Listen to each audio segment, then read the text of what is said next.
तुम्ही मत द्या नाही तर नका देऊ. मॅच फिक्सिंग झालेलं आहे, मॅच सेट आहे.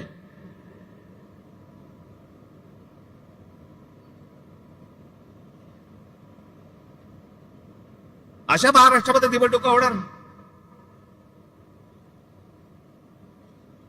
हे कोणत्या प्रकारचं षडयंत्र, ही कोणत्या प्रकारची लोकशाही आहे?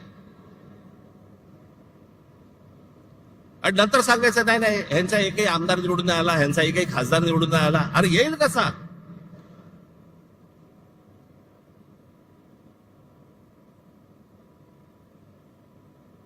जर मतदार याद्यांमध्ये तुमची गणितच जर समजा सगळी सेट करून ठेवणार असाल, तुम्ही मतदान करा नाही तर नका करू.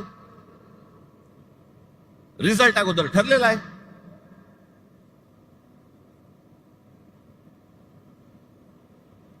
आणि आम्ही जे निवडणूक आयोगावरती बोलतोय, निवडणूक आयोगाला ह्या याद्या सुधारा म्हणून सांगतोय,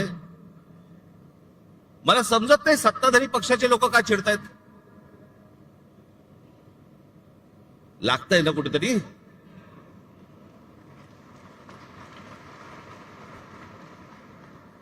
आम्ही निवडणूक आयोगाला प्रश्न विचारले की सत्ताधारी उत्तर देतात.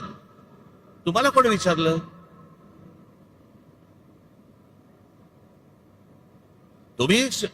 तुम्हाला वाटतंय, तुम्हाला राग येतोय कारण शेण खाऊन ठेवलंय.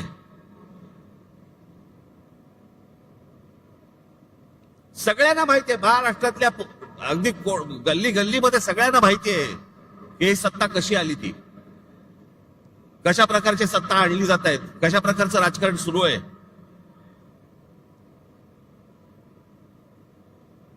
बरं, हीच माणसं ज्यावेळेला विरोधी पक्षामध्ये होती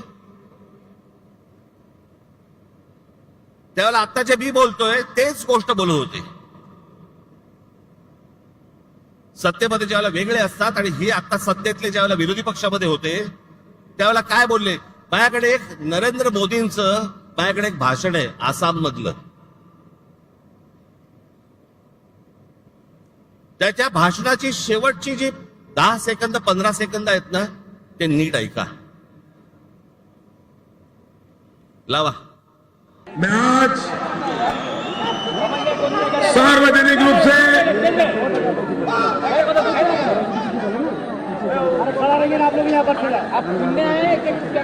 मैं आज आसनसोल की सभा में सार्वजनिक रूप से भारत के इलेक्शन कमीशन को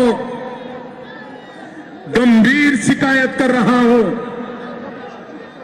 और मैं चाहूंगा अगर इलेक्शन कमीशन एक एम्पायर के नाते निष्पक्ष भाव से आने वाले 2 दौर के चुनाव कराने की हिम्मत रखता है तो मेरी बात को इलेक्शन कमीशन ध्यान से सुने. यहां भी इलेक्शन कमीशन के